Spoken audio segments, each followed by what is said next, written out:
من الاخر كده لو ما جبتش الواي جولد ستاندرد دوت يبقى انت كده ما جبتش بروتين. انت كده ما خلاص اي نوع تاني اي شركة تانية انت مش هتبني عليها عضلات، لان المنتجات ديت مش هتبقى مفيدة زي الواي جولد ستاندرد. الواي جولد ستاندرد هو احسن حاجة تقدر تاخد منها بروتين.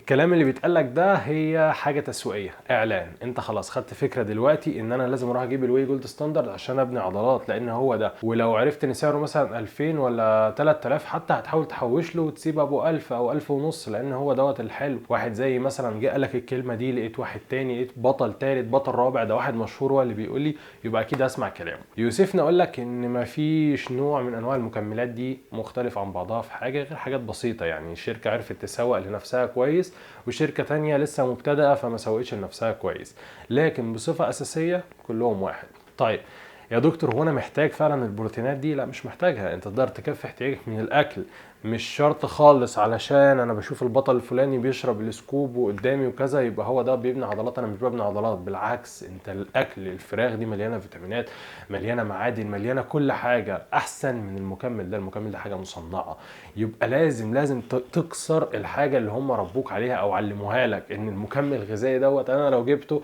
انا كده خلاص هبني عضلات، لو فضلت من غير مكمل انا كده مش هبني. العكس صحيح. انت لو ما جبتش ده واهتميت باكلك انت هتعمل نتيجة احسن مليون مرة من ده. طب امال الناس اللي بتجيب البتاع دوت وبتبني عضلات دي بتبقى عاملة ازاي؟ دي حاجة يعني تقدر تقول ان هي حاجة نفسية شوية، حاجة خلاص اتلعب على ذهنك ان هي الحاجات دي اللي انا لو جبتها هبني عضلات. ففعلا بعد ما يجيب المكمل ده يتحفز في التمرين ويتحفز في التزامه ويبقى ملتزم جدا وبيعمل المجهود اللي عليه وزياده، فطبيعي هيعمل كتله عضليه، طبيعي هيعمل مستوى كويس. ده لان هو خلاص حطها فكره في ذهنه ان انا طالما اشتريت ده هو ده اللي هيحولني. لكن على ارض الواقع لا، دي حاجه اسمها بلاسيمو افكت، او اللي هو انا ممكن اضحك عليك واديك حبايتين، حبايه هي الدواء فعلا وحبايه تانية مش الدواء، حبايه ما بتعملش اي حاجه، واديت لك الاثنين وبشوف بقى انت ايه اللي اثر عليك، ايه يعني حبايه الصداع دي مثلا هي ديت اللي خلتك تخف، ولا الحبايه الثانيه لو انا قعدت اسوق لك واقول لك ان الحبايه الثانيه اللي هي فاضيه اصلا ما فيهاش حاجه هي اللي هتخفف لك الصداع واديتها لك. لو انت خدت الحبايه اللي انا قعدت اقول لك ان الحبايه دي هي اللي هتخفف لك الصداع وهي حبايه ملهاش لازمه اصلا، انت الصداع هيخف منك، هتلاقيك ان انت ما فيش صداع. فعلا ده الحبايه ديت ما خلتنيش ان انا ابقى عندي صداع.